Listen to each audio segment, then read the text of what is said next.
오늘 아침에는 저희들이 사도행전 22장과 23장을 읽게 되었고요.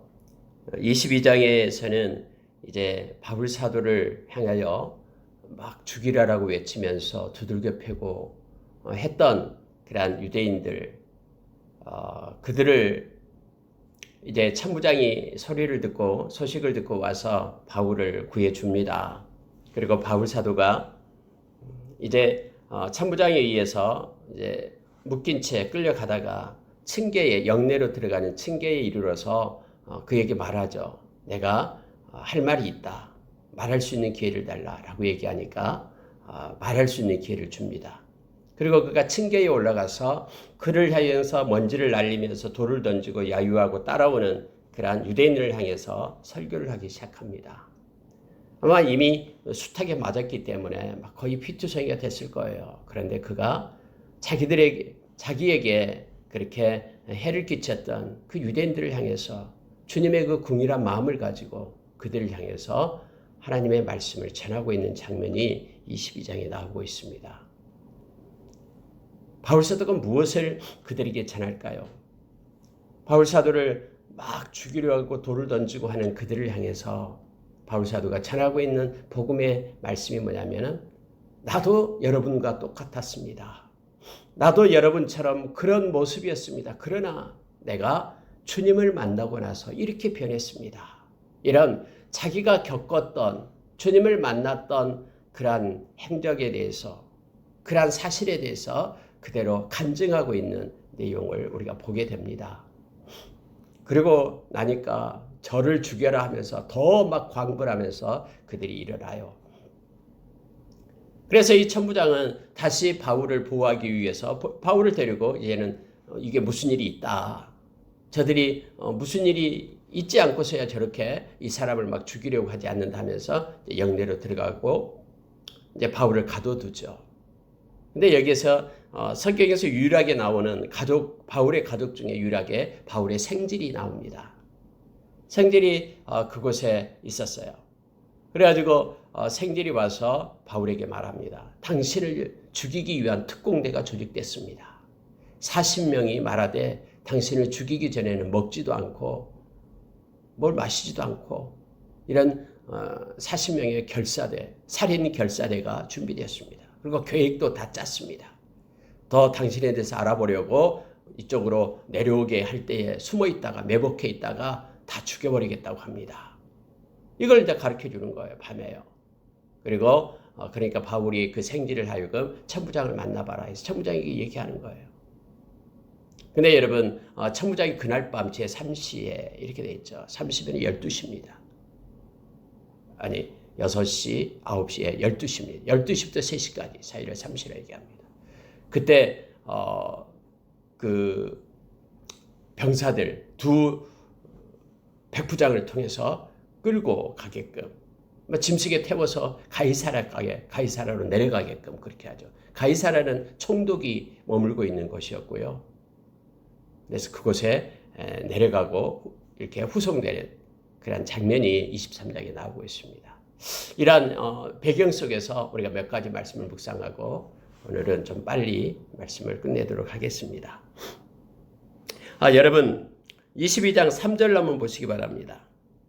이제 층계에 올라가서 백성들 향하여 손짓하니까 백성들이 조용하는 거예요.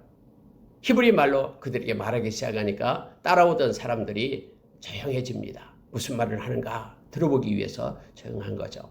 그때 바울 사도가 이렇게 말합니다. 나는 유대인으로 길리기아 다소에서 났고 이 성에서 자라 가말리엘의 문화여서 우리 조상의 율법에 엄한 교훈을 받았고 오늘 너희 모든 사람처럼 하나님께 대하여 열심히 있는 자라. 내가 보니까는 여러분들도 참 하나님에 대해서 열심히 있습니다. 나도 역시 그랬습니다. 가말리엘 문화에서 내가 율법을 배웠습니다. 내가 비록 이방인의 땅 길리기아 다소에서 난 사람이지만 나는 그 땅에서 율법을 배우기 위하여 예루살렘으로 유학을 왔고 가말리엘은 그때 당시 산헤드린 공회원이었죠. 덕망이 있는 그 문화에서 아주 엄한 율법의 교육을 받았습니다. 뒤에 여러분 23장에서 나는 바리새인입니다. 바리새인의 아들입니다 하면서 자기도 역시 바리새인이었음을 그렇게 주장하는 내용이 나오죠. 여러분과 똑같았습니다. 여러분처럼 하나님에 대해서 열심히 있었습니다. 얼마나 열심히 있었냐면 하면서 이제 그 열심에 대해서 얘기해요. 대제사장들 장로들이 나의 증인입니다. 내가 그들에게서 공문을 받아서 예루살렘뿐만 아니라 저 이방 땅 다메섹까지 가서 예수 그리스도를 따르는 사람들을 붙잡아가서 옥에 가두려고 끌고 오려고 내가 공문을 받아서 그렇게 행했던 그런 열심을 가진 자입니다. 자, 이렇게 이제 그들과 같은 그런 동일한 마음, 공유할 수 있는 조건들을 가지고 먼저 얘기를 시작을 합니다. 그랬더니 조용히 듣고 있는 거예요. 그런데 여러분요, 이제는 예수 그리스도를 만나는 장면을 얘기합니다. 여러분 사도행전에서는 곳곳에서 바울 사도가 말할 때마다 다음에 법정에 섰을 때도 또 얘기해요. 이 사도행전 9장에서 다메섹 도상에서 예수 그리스도를 만나는 그런 내용들에 대해서 말합니다. 22장에서도 말하고요. 다음에 24장에서도 말하고 26장에서도 말하고 계속해서 말해요. 왜냐하면 이것은요. 터닝 포인트이기 때문에 그래요. 여러분 우리에게도요. 우리가 하나님께로 돌아서고 하나님께로 가까이 나아갈 수 있는 이 바울이 만났던 그런 체험, 하나님께로 돌아서고 세상을 향하여 달려가고 있던 우리에게 하나님의 은혜를 주셔서 하나님께로 돌이키게 하는 그런 때를 늘 묵상하며 기억해야 됩니다. 그리고 늘 이것에 대해서 하나님께 감사하면서 하나님께 영광을 돌려야 되죠. 바울은 이게 잊을 수 없는 거예요. 하나님의 전적인 은혜가 아니다면 내가 나 같은 것이 어떻게 구원을 받고 하나님의 자녀가 되고 정말로 예수 그리스도의 제자가 될 수 있는가에 대해서 바울 사도는 언제나 마음 가운데 크게 중심에 있었어요. 그래서 가는 곳곳마다 이거부터 꺼내기 시작하는 거예요. 9장에 나오죠. 22장 오늘 나오죠. 24장, 26장. 4번씩이나 이런 내용들이 기록되어 있음을 보게 됩니다. 그러면서 다시 그 얘기는 조금씩 다 틀립니다. 나오는 게요. 자, 여러분 보십시오. 6절에 보니까는 가는 중 다메섹에 가까이 갔을 때에 정오쯤, 오정쯤 되어 12시를 가리킵니다. 호련히 하늘로부터 큰 빛이 나를 둘러 비치며 사울아 사울아 네가 왜 나를 박해하느냐. 누구십니까? 나는 네가 박해하는 나사렛 예수라. 이것은 나사렛 예수라 이렇게 얘기하죠. 여러분 나사렛 예수라 그러면요 이것은 존경하는 말이 아니에요. 나사렛에서 무슨 선한 일이 날 수 있죠. 저 조그만 동네에 하면서 나사렛 예수에 대해서 사람들이 비난했죠. 무시했죠. 멸시했죠. 근데 예수님께서는요 그 말을 나는 나사렛 예수다.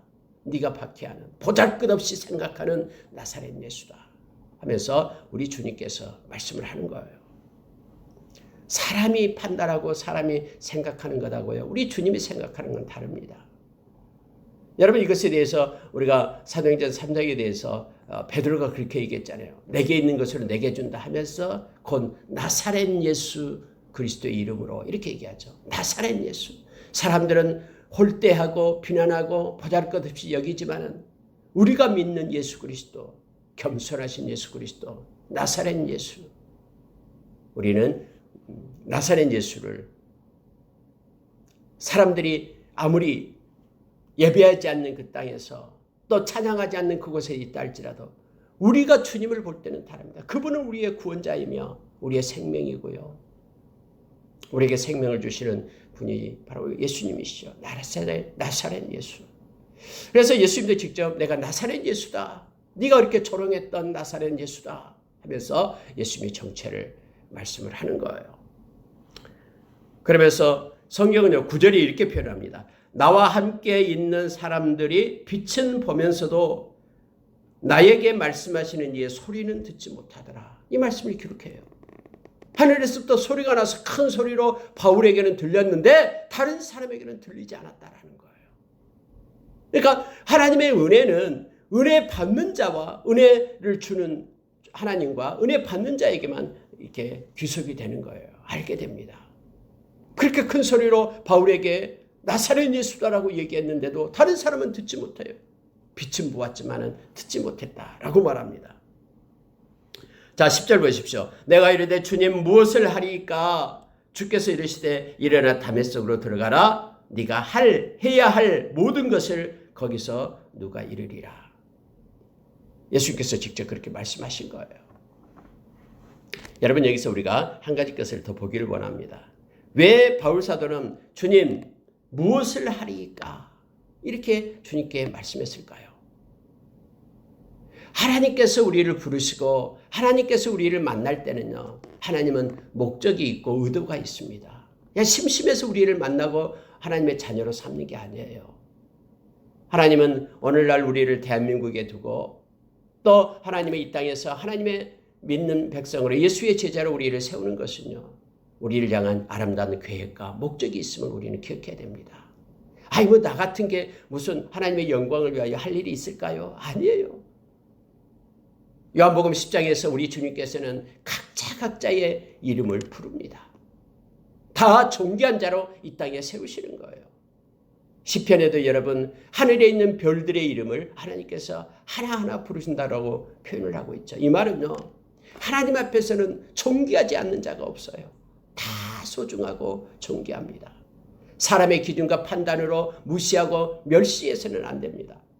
따라서 여러분, 우리가 생명을 가진 하나님의 백성, 이 땅에 존재하는 모든 이들은 존재 이유가 있고요, 하나님이 놀라운 계획과 하나님께서 원하시는 목적이 이 땅에 있음을 우리는 기억해야 됩니다.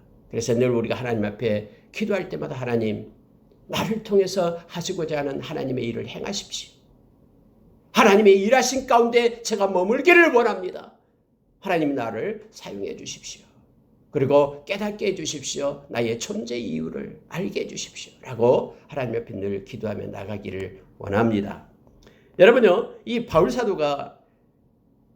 바울사도를 우리 주님께서 부르실 때 바울사도가 예수님께 말하는 내용이 뭐냐면요, 내가 무엇을 하리까 이걸 말합니다. 하나님께서 불러서 제자 삼을 때는 나를 향한 하나님의 계획이 있고 뜻이 있음을 이 바울사도는 알고 있고요. 그래서 이렇게 묻는 거예요. 제가 이제는 무엇을 해야 됩니까? 예수님께서는 네가 해야 될 일을, 네가 해야 될 모든 것을 내가 가르쳐 주겠다. 내가 다른 사람을 보내서 너에게 일러줄 사람이 있다. 그러니 너는 다메섹으로 들어가라. 라고 예수님께서 말씀합니다. 바울사도는 이렇게 고백하고 있는 거예요. 나는 그 빛의 광채로 말미암아 볼 수가 없게 됐다. 눈이 멀어버렸다라는 거예요. 눈이 멀어서 아무것도 보지 못해가지고 나와 함께 있는 사람들이 끌고 갔다. 다 여기서도 또한 사실을 발견하게 되는데요. 분명히 사람들이 다 빛을 받다 했잖아요. 근데 눈을 먼 사람은 바울뿐이에요. 주변에 있는 사람들이 자기를 인도하고 갔기 때문에 바울만 눈이 멀어버렸어요. 그리고 나머지는요, 눈이 멀지 않았어요. 왜냐하면 바울을 데리고 직가라는 곳으로 내려갔잖아요.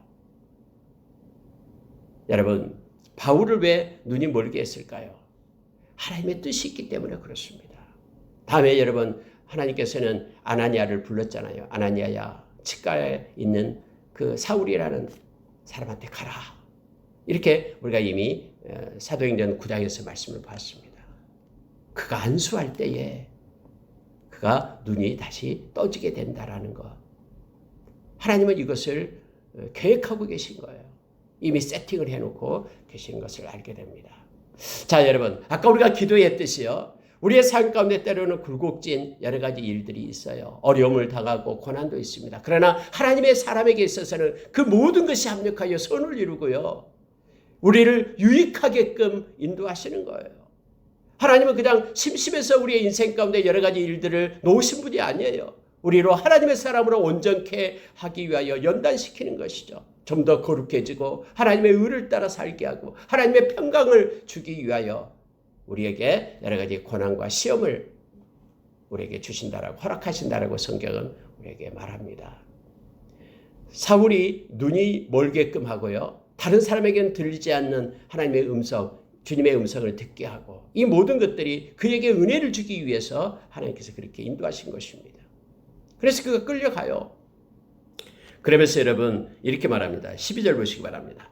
율법에 따라 경건한 사람으로 거기 사는 모든 유대인들에게 칭찬을 듣는 아나니아라 하는 이가 내게 와 곁에 서서 말하되 형제 사울아 다시 보라 하거늘 즉시 그를 쳐다보았노라.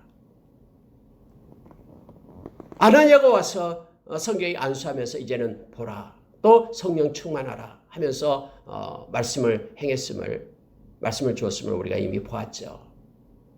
하나님이 그렇게 주님께서 그렇게 역사하고 있다라는 것을 그들에게 선포하는 거예요. 다시 즉시 보게 되었다 말합니다. 아나니아가 나오죠. 다음에 여러분 23장에 대제사장이 왔는데요. 이 대제사장 이름도 아나니아예요. 아나니아라는 이름이 곳곳에서 나옵니다. 여기서는 이제 예수님의 제자 아나니아를 말하고 있습니다. 14절이 중요합니다. 보십시오. 그가 또 이르되 우리 조상들의 하나님이 너를 택하여 너로 하여금 자기 뜻을 알게 하시며 그 의인을 보게 하시고 그 입에서 나오는 모든 음성을 듣게 하셨으니. 아나니아가 와서 이제 사울에게 그렇게 말하는 거예요. 바울 사도에게 뭐라고 얘기하냐면요. 하나님이 너를 택했다. 그래서 나를 불러서 너에게 보냈다. 증인을 세우는 거예요. 아나니아를 통해서요. 하나님이 너를 택했다. 또 하나는 택한 자에게는요. 자기 뜻을 알게 하신다. 하나님은 택한 백성에게 하나님의 뜻을 알게 하신다라고 말합니다. 여러분, 하나님의 뜻이 지금 어디 있습니까? 이 하나님의 말씀 속에 있어요. 하나님께서는 당신의 택한 자들로 하여금요. 하나님의 말씀을 읽게 하고 묵상하게 하고. 그래서 요한계시록에 보면은 복 있는 자를 얘기할 때 6가지를 얘기합니다. 그중에 이 예언의 말씀을 읽는 자, 듣는 자, 말씀을 지키는 자가 복이 있다. 라고 2번씩이나 말해주고 있습니다. 요한계시록 1장에서 말하고요. 그리고 요한계시록 22장에서 그렇게 말해주고 있는 것을 보게 됩니다. 하나님의 말씀 속에는요. 하나님의 뜻이 있기 때문에 그래요. 하나님의 택한 자로 하여금 하나님의 마음과 뜻을 보여줍니다. 우리가 고린도전서 2장에서 말하죠. 우리 눈으로 볼 수 없고 귀로 들을 수 없고 마음으로 깨달을 수 없는데 성령님께서 그것을 깨닫게 하셔서 보게 하고 듣게 하고 알게 하셔서 하나님의 뜻과 마음을 갖게끔 한다라고 우리에게 가르쳐주고 있죠. 하나님의 택한 자는요. 그래서 하나님의 뜻을 알게끔 합니다. 우리는 이 말씀을 통해서 성령께서 가르쳐 주심으로 인하여 하나님의 뜻과 마음을 따라 살아가는 예수의 제자들임을 우리는 기억해야 됩니다. 오늘 여러분 너를 택했고 자기 뜻을 알게 하시고 또 하나가 있습니다. 그 의인을 보게 하시고 그 의인이 누굽니까? 예수님이죠. 예수님을 보게 하셨고 그리고 입에서 나오는 음성을 듣게 하셨으니 보고 듣고 알게 하고 자 이것은요 고린도전서 2장에서 나오는 말씀과 똑같습니다. 성령께서 우리의 눈을 열어 보게 하고 귀를 열어 듣게 하고 마음으로 알게 하고 그래서 우리가 늘 기도할 때 그러잖아요. 성령님 하나님의 마음과 뜻을 우리가 보고 듣고 깨닫게 해주십시오. 지금 아나니아가 지금 바울에게 말하는 것이 그거예요. 와서 너를 택해서 알게 하고 듣게 하고 보게 했다라고 말합니다. 그러니 15절이에요. 네가 그를 위하여 모든 사람 앞에서 네가 보고 들은 것의 증인이 되리라. 네가 그를 위하여. 여러분 성경에서는 우리가 예수 그리스도를 믿는 것은요. 이렇게 말합니다. 이제는 예수님께서 우리를 당신의 피로 사셨으니 이제는 너희가 너희를 위하여 사는 자가 아니라 예수 그리스도를 위하여 사는 자로 우리를 세웠다라고 얘기합니다. 바울 사도에게도 동일합니다. 이제는 너가 그를 위하여 너의 인생을 살 것을 증인이 될 것을 말했다라고 고백을 합니다. 여러분 예수님께서는 당신의 핏값으로 저와 여러분을 샀습니다. 이제 갈라디아서 2장 20절의 말씀처럼 우리는 죽고 우리 안에 그리스도가 사는 것입니다. 이것이 곧 믿음이다라고 우리에게 가르쳐줍니다.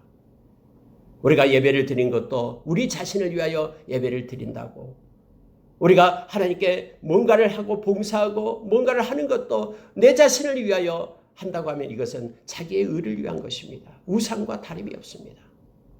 저와 여러분은 하나님의 영광을 위하여 사는 자 먹든지 마시든지 무엇을 하든지 하나님의 영광을 위하여 사는 자가 되라라고 고린도전서에서 12장 31절에서 우리에게 가르쳐줍니다. 고린도의 전서 10장 31절이 되겠습니다. 거기서 가르쳐주고 있습니다. 그래서 우리의 인생은요, 목적이 뭐냐면은 하나님의 영광입니다. 무슨 일을 하든지 하나님의 영광을 위하여, 주님을 위하여 사는 자로 우리가 서기를 원합니다. 여러분, 이 말씀으로 인하여 네가 그를 위하여 그래서 증인이 되라라고 이제는 바울사도 그렇게 고백을 하는 거예요.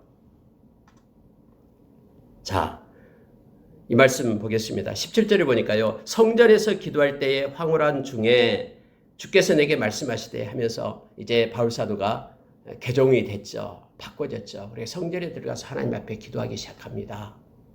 물론 유대인들도 성전에 와서 기도를 하죠. 예수 믿지 않는 사람들도요. 기도하는데 주님을 거기서 만났다라고 얘기합니다.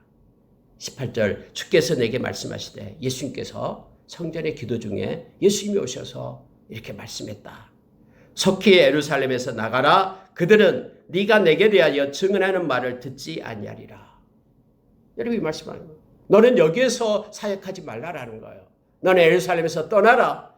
예루살렘에 있는 유대인들은 너의 말을 듣지 않을 것이다. 그러면서 예수님께서 21절에 또 이렇게 말합니다. 떠나가라. 내가 너를 멀리 이방인에게로 보내리라 하셨느니라. 이방인의 사도로 예수님께서 나를 보냈다.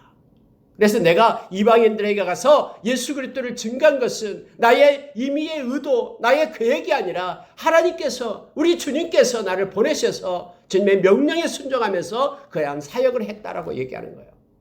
이 말까지 하니까요, 이제 사람들이 야단났습니다.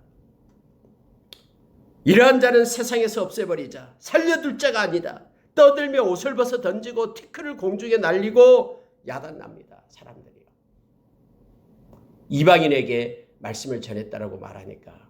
그리고 원래 바울사도를 막 이렇게 붙잡고 때리고 했던 이유가 뭐냐면 이방인과 함께 성전에 같이 들어갔다라고, 그러한 이유 때문에 그랬죠. 원래 율법에는 이방인들이 성전에 들어가지 못하게 되어 있습니다. 7가지로 나눠 있어요. 이방인의 뜰에만 머물러야 됩니다. 근데 실제적으로는 같이 들어간 것도 아닌데 그들이 오해해서 막 그렇게 됐잖아요. 성경 내용상으로 보면은요. 그래서 여러분, 천부장이 바울을 영내로 들고 갑니다. 그리고 채찍질 하라고 말합니다. 가죽줄로 바울을 묶었습니다.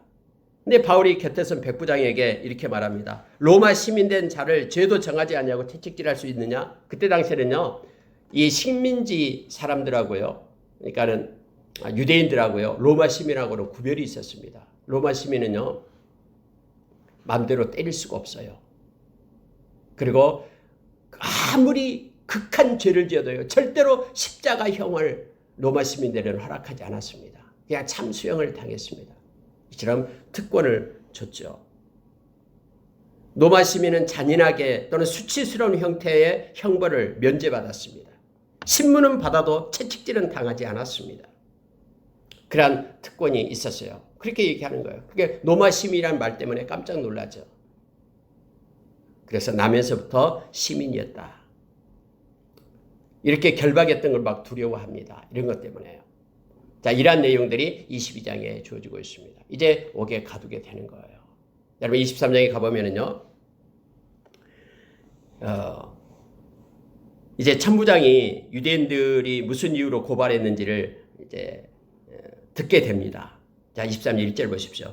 바울이 공회를 주목하여 이르되, 여러분 형제들아, 오늘까지 나는 범사의 양심을 따라 하나님을 섬겼노라. 이렇게 말하기 시작합니다.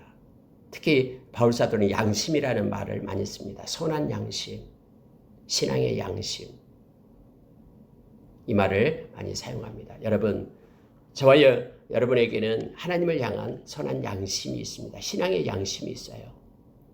성령께서는 이 양심을 통해서 우리를 지도하고 깨닫게 합니다. 만약에 어떤 일을 할 때 우리의 양심 가운데 꺼리낌이 있으면 우리는 멈춰야 됩니다. 그리고 하나님이 주신 평안을 가지고 일을 해야 됨을 알게 합니다. 바울사도는 언제나 나는 선한 양심을 따라 하나님을 섬겼다, 이렇게 고백을 합니다. 그러면서 여러분요, 거기에 대제사장들이 오고 막 서기관들도 오고, 그런데 바리새인들이 있고 또 사두개인들이 있다라는 것을 깨닫게 됩니다. 그래서 이 바울 사도가 내가 이렇게 신문을 받는 것은 바로 부활 때문이다라고 말하는 거예요.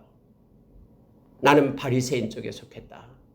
그러니까 거기에서 사두개인들하고 바리새인들이 막 서로 싸움이 나기 시작합니다.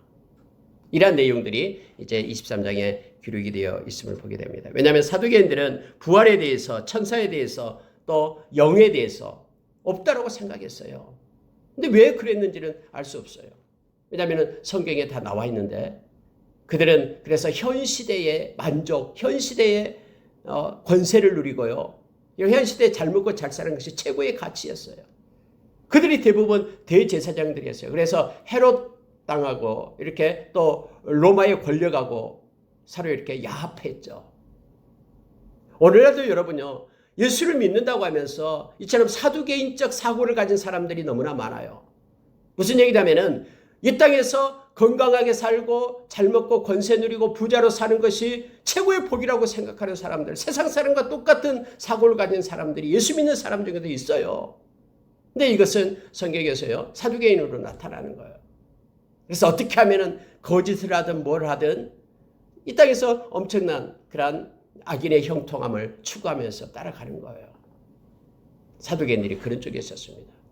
바리새인들은 이제 부활도 믿고 영도 있고 천사도 믿는 이들이었죠. 그래서 서로 막 싸움하기 시작하는 거예요. 바리새인 중에 한 서기관이 나타나서 말합니다. 오히려 막 바울을 옹호해요. 그에게는 아무런 죄가 없을 수 있다. 왜냐하면 천사가 와서 영으로 그에게 말을 했으면 우리가 뭐라고 하냐 하면서 막 바울을 옹호하는 장면이 나옵니다. 이쪽 저쪽 그 법정이 막 난장판이 됩니다. 여러분, 천부장 정도면 굉장한 큰 권력이 있었습니다. 총독 밑에 천부장들이 있었거든요. 천부장, 백부장, 밑에 부하가 100명이면 백부장, 1000명 있으면 천부장, 이렇게 됩니다. 자, 11절에 보시기 바랍니다. 그날 밤에 주께서 바울 곁에 서서 이르시되 담대하라. 네가 예루살렘에서 나의 일을 증언한 것 같이 로마에서도 증언하여야 하리라. 그날 밤 우리 주님께서는 이 바울에게 오십니다. 그리고 주님께서는 말씀합니다. 담대해라. 네가 감옥에 갇혔다고 두려워하지 말라라는 거예요. 예루살렘에서 나를 증언한 것처럼 네가 로마에서도 나를 증언해야 되리라. 그래서 여러분, 다음에요, 이 말씀이요, 바울 사도에게는 엄청난 힘이 되죠. 왜냐하면 다음에 이제 로마로 가는 도중에 유로글로를 만나잖아요. 광풍을 만나는데 우리 주님께서 이 말씀을 하셨잖아요. 로마에 가게 되리라. 그래서 절대로 바울 사도는 내가 죽지 않는다. 그래서 그 험한 폭풍 속에서 사람들이 14일 동안 아무것도 먹지 않고 이제는 완전 패닉 상태에 있게 되잖아요. 근데 그들에게 담대하게 하나님의 말씀을 증거하죠. 물론 하나님께서 우리 주님이 그와 함께 했다라는 것이 성경에 기록되어 있습니다. 다음에 여러분 보면 됩니다. 하나님께서는 말씀하신 대로 이루십니다.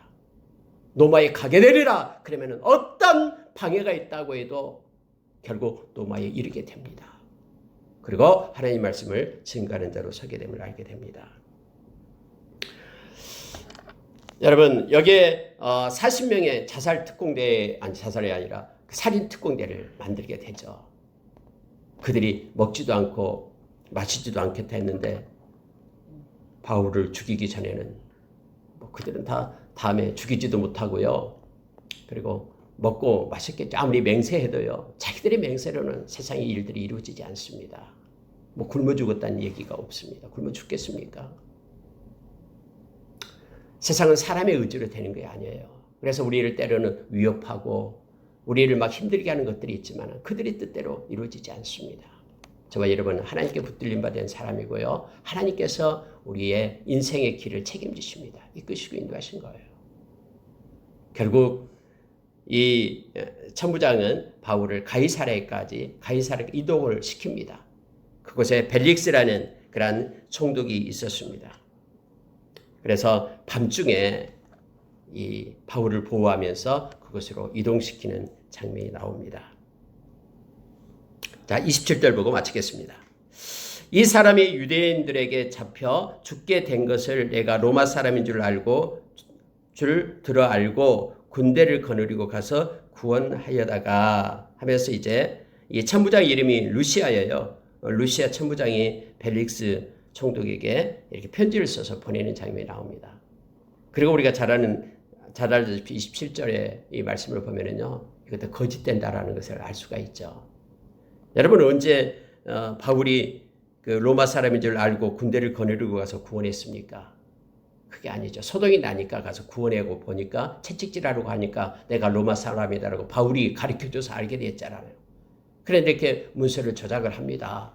내가 로마 사람인 줄 알고 가서 그를 구원했다. 이런 식으로 자기 합리화, 자기 이론적으로 이렇게 바꿔서 이렇게 기록을 했음을 우리가 보게 됩니다.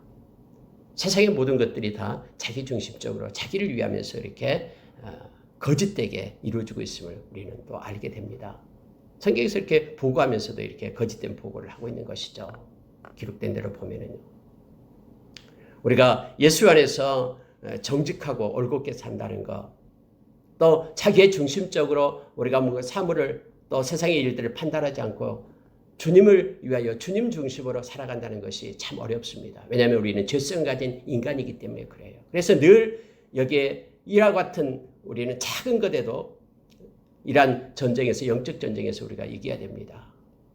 우리 주님을 위하여 내가 올곧고 정직한 자로, 겸손한 자로 늘 주님 앞에 서 있기를 소망하면서 삶을 사는 우리가 되기를 원합니다. 말씀을 마치겠습니다. 오늘은 사건으로, 스토리로 전개된 내용들만 기록이 되어 있었습니다. 그러나 한 가지 중요한 건요, 하나님께서는 우리를 만나고 우리를 택하신 것은 이유가 있다라는 거예요. 이 땅에 존재의 이유가 있고요. 저와 여러분은 무슨 일을 하든지 하나님의 영광을 위하여 살아가는 자가 되어야 된다라고 말씀은 우리에게 가르칩니다.